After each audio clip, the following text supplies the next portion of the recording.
Praise the Lord church. आज का हमारा विषय है, क्या परमेश्वर हमारी हर प्रार्थना का उत्तर देता है। अपने विषय में आगे बढ़ने से पहले मैं आप सबको बताना चाहती हूँ कि हमने एक व्हाट्सएप चैनल बनाया है और मैं चाहती हूँ कि आप सब हमारे व्हाट्सएप चैनल को ज्वाइन करें। लिंक आपको डिस्क्रिप्शन बॉक्स में मिल जाएगा। चलिए अपने विषय पे आते हैं।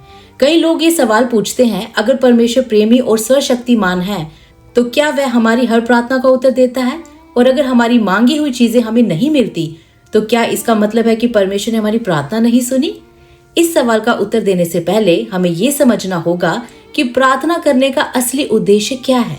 आइए समझते हैं।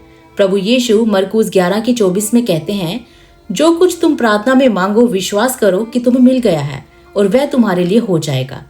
पहली नजर में कुछ लोग इस वचन को ऐसा समझते हैं कि विश्वास का मतलब है हम जो चाहे परमेश्वर को वह देना ही पड़ेगा। लेकिन प्रियो, बाइबल हमें बताती है कि सच्चा विश्वास ये नहीं कहता कि परमेश्वर को मेरी इच्छा पूरी करनी ही पड़ेगी, बल्कि सच्चा विश्वास कहता है मैं परमेश्वर पर भरोसा करूंगा क्योंकि उसकी इच्छा मेरी इच्छा से बेहतर है।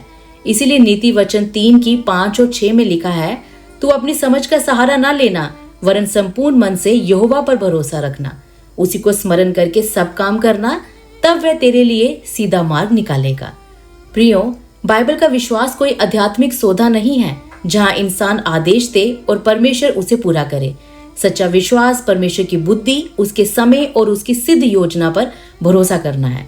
इसीलिए प्रियो, प्रार्थना का उद्देश्य परमेश्वर की इच्छा को हमारी इच्छा के अनुसार बदलना नहीं, बल्कि हमारे हृदय को परमेश्वर की इच्छा के अनुसार बदलना है।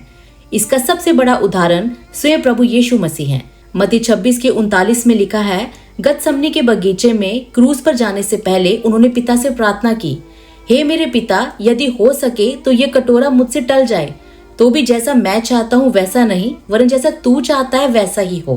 प्रियो, अगर किसी की प्रार्थना पूर्ण विश्वास और पवित्रता से भरी थी तो वह प्रभु यीशु की प्रार्थना थी। फिर भी प्रभु यीशु ने हमें सिखाया कि सबसे ऊंचा विश्वास अपनी इच्छा को परमेश्वर की सिद्ध योजना के अधीन करना है। यही सत्य हम प्रेरित पौलुस के जीवन में भी देखते हैं। दूसरा कुरिन्थियों 12:7-9 में पौलुस बताते हैं कि उनके शरीर में एक कांटा दिया गया था, जिसके कारण उन्होंने प्रभु यीशु से 3 बार विनती की कि ये उनसे दूर हो जाए। लेकिन परमेश्वर का उत्तर पौलुस की इच्छा के अनुसार नहीं आया। परमेश्वर ने उस कांटे को तुरंत नहीं हटाया, बल्कि कहा, मेरा अनुग्रह तेरे लिए बहुत है, क्योंकि मेरी सामर्थ निर्बलता में सिद्ध होती है। पौलुस ने चंगाई मांगी थी, लेकिन परमेश्वर ने उसे उससे भी गहरी चीज दी, अपनी सामर्थ और अनुग्रह का अनुभव। इससे हम सीखते हैं कि कभी कभी परमेश्वर हमारी परिस्थिति को बदलने से पहले उस परिस्थिति के बीच हमें बदलता और मजबूत करता है। परमेश्वर का नहीं भी उसके प्रेम और उद्देश्य का हिस्सा हो सकता है। आइए अब इस सवाल का उत्तर देते हैं, क्या परमेश्वर हमारी हर प्रार्थना का उत्तर देता है। इसका उत्तर है हाँ, परमेश्वर हमारी हर प्रार्थना का उत्तर देता है, लेकिन वह हमेशा हमारे सोचने और समझने के तरीके से उत्तर नहीं देता। परमेश्वर अपनी बुद्धि, अपने सही समय और अपनी सिद्ध योजना के अनुसार कार्य करता है। परिजनों, कई बार परमेश्वर हमारी प्रार्थना का उत्तर हाँ में देता है, कई बार वह कहता है रुको, और कई बार उसका उत्तर नहीं होता है। लेकिन परमेश्वर का नहीं कहना यह प्रमाण नहीं है कि उसने हमारी प्रार्थना नहीं सुनी, बल्कि इसका अर्थ है कि परमेश्वर वह देख रहा है जो हमारी सीमित आंखें नहीं देख सकती, क्योंकि हम केवल आज को देखते हैं, लेकिन परमेश्वर आरंभ से अंत तक सब कुछ जानता है।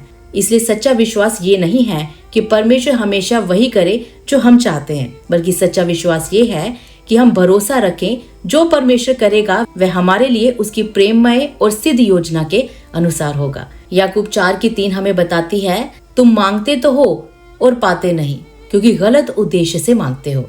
ये वचन हमें याद दिलाता है कि परमेश्वर केवल हमारे शब्द नहीं सुनता, वह हमारे हृदय को देखता है। प्रश्न केवल ये नहीं है कि हम क्या मांग रहे हैं, बल्कि ये भी है कि हम क्यों मांग रहे हैं। यानी क्या हमारी प्रार्थना परमेश्वर की महिमा के लिए है या केवल अपनी इच्छा को पूरा करने के लिए। इसलिए पहला यूहन्ना 5:14 और 15 कहती है, यदि हम उसकी इच्छा के अनुसार कुछ मांगते हैं तो वह हमारी सुनता है। इसीलिए प्रियो, बाइबल ये नहीं सिखाती कि परमेश्वर हमारी हर इच्छा को पूरा करेगा, बल्कि ये सिखाती है कि परमेश्वर अपनी सिद्ध इच्छा के अनुसार हमारी हर प्रार्थना का उत्तर देगा। यूहन्ना 15:7 में प्रभु यीशु कहते हैं, यदि तुम मुझ में बने रहो और मेरी बातें तुम में बनी रहें तो जो चाहो मांगो वह तुम्हारे लिए हो जाएगा। यहाँ सबसे महत्वपूर्ण बात है, यदि तुम मुझ में बने रहो। प्रियो, हमें ये याद रखना चाहिए कि जब इंसान वास्तव में परमेश्वर के करीब आता है तो केवल उसकी परिस्थितियां नहीं बदलती, उसका हृदय भी बदलता है। वह परमेश्वर को केवल आशीषों के लिए नहीं खोजता, बल्कि परमेश्वर को स्वयं खोजने लगता है। लूका 18 में प्रभु यीशु ने उस विधवा का दृष्टांत दिया जो लगातार न्याय मांग रही थी। इसके द्वारा प्रभु यीशु हमें सिखाते हैं कि प्रार्थना में धैर्य और दृढ़ता जरूरी है। इसलिए परमेश्वर की देरी परमेश्वर की अनुपस्थिति नहीं है।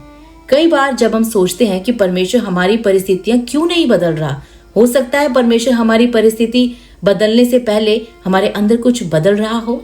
फिलिपियों 4:6-7 कहता है, किसी बात की चिंता ना करो, बल्कि हर बात में अपनी विनती परमेश्वर के सामने रखो। लेकिन ध्यान दीजिए, इसके बाद वचन ये वायदा नहीं करता कि हर समस्या तुरंत खत्म हो जाएगी, बल्कि ये वायदा करता है कि परमेश्वर की शांति हमारे हृदय और विचारों की रक्षा करेगी। इसलिए जब प्रभु यीशु कहते हैं मांगो और तुम्हें दिया जाएगा, तो ये केवल संसारिक इच्छाओं के पाने का वायदा नहीं है, ये एक निमंत्रण है परमेश्वर पर भरोसा करने का, उसकी इच्छा को खोजने का और उसके साथ गहरे संबंध में चलने का। इसीलिए प्रियो, प्रार्थना की सबसे बड़ी जीत ये नहीं है कि हमें वह सब मिल जाए जो हम चाहते हैं, बल्कि प्रार्थना की सबसे बड़ी जीत ये है कि हम उस परमेश्वर को पा लें जिसकी हमें सबसे अधिक आवश्यकता है। आमीन। इसके साथ ही मैं उन सब भाई बहनों को धन्यवाद करती हूँ जो हमारी मिनिस्ट्री को सपोर्ट कर रहे हैं। प्रभु आप सबको आशीष दे।